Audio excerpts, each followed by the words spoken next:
He's beaten, let's see, Haya, Frosian, Salida. Well, so I guess not a lot of very high-quality players, so I guess I can't give him too much credit. Meanwhile, Fantasy has recently, in the OSL, of course, he did beat Stork a while ago. He has beaten Backhoe and Movie, and I believe, if I remember, was a pretty hard-fought battle, and actually did beat KaL last time they met. So Fantasy, obviously, just for those that have already seen the OSL quarterfinals, do know, of course, that Fantasy did lose to Jaedong, so he is coming off of that, but he's also coming off of a Pro League win, so Fantasy certainly is feeling strong. He's on top of his game. He is solid with his play here. Good job mining the front door, and a push here coming out by Fantasy. Now, this is actually kind of risky for him. We do see the Observer out there because, luckily, KaL went Observer first. He is going to be able to see all those mines and be able to take out the mines. Mines doing almost no damage. We did see a bunker, and I apologize I missed that earlier. I was talking about the stats and everything. We do see a bunker. Fantasy is going to probably get some dropships out here to try to do some harassment. He cannot lose these tanks. He's lost one tank. This is not good for Fantasy if he's going to lose both of the rest of the tanks here. And I don't know if he should stick with this here. This is kind of a lost battle already, and Fantasy is going to draw back, so that was smart of him to do. Obviously, 6 Dragoons versus 2 tanks are no good, especially when the tanks haven't quite upgraded Siege, because Fantasy did decide to go to Mines first. But KaL very well contradicted that, or what's the word to say? Countered that with going Observer first, which was, I think, a really smart idea for him to do. There is the robotic support bay, as the Observer's pointing out, so we are going to see some Reavers here into play very soon. Fantasy, I'm assuming, there's the dropship. I didn't see it pop out. So Fantasy is going to go for dropships. I'm assuming they're noting that the open space at the top left expansion there, he's going to try to probably lay down some vultures, or maybe some tanks first and then vultures. But he's certainly, and look at this, both of these players are going to be dropping each other at the exact same time, at the exact same expansion relative to where they are. And a Reaver drop coming down here, getting 2 kills there, and dropping the Dragoon as well, not actually getting very many kills. Fantasy was able to react very quickly to that, and wow, he's going to put the tanks in the back. He has Siege up now, and then he's going to do another attack. I'm not sure if it's going to be in the main here, or if he's going to drop. Oh, he's going to drop, and he's going to run the vultures into the main. This could be big, catching the probes as they come back to the main to get transferred, and laying mines, which of course aren't going to go off on the probes. He is going to be able to get quite a few kills here, though, it looks like. Actually, yeah, he is getting some kills, but he is having to target fire. For those who don't know, it's actually quite difficult once there are actual attacking enemies against vultures. You have to click individually on each probe as you're trying to move the vultures away. You can't just patrol Michael or anything like that, because they're going to go after, like in this case, the Dragoons.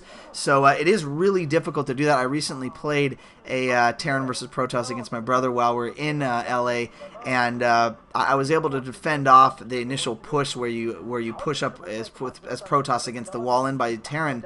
I was able to fend it off, but barely, as it is really hard to do that, and especially in vulture drops, I had a really tough time because I'm just kind of a noob and still learning micro and stuff like that. So anyways, well, I'm not going to say I'm a complete noob, but certainly my brother can handle me a lot better now than he used to be when I used to be able to beat him as Zerg against Protoss. Anyways, but I digress. So we see KaL getting a nice eyeful of Fantasy's underbelly there, of his dark closet with the skeletons and everything that Fantasy is doing right now. So that is going to bode well for KaL.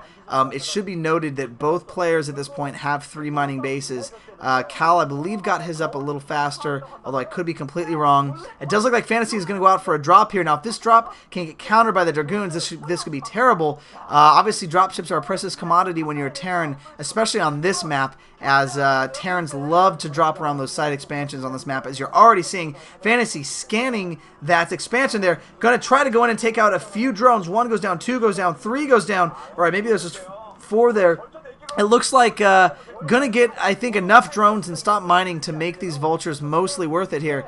And taking out 1 more there, and a little trouble with targeting the probes. It looks like Fantasy wasn't always targeting the same probe, so he got some one hits off on the probes when he could have gotten more. It looks like those Dragoons did clean up that siege there in the back of this expansion. So KaL, a good job staying in control.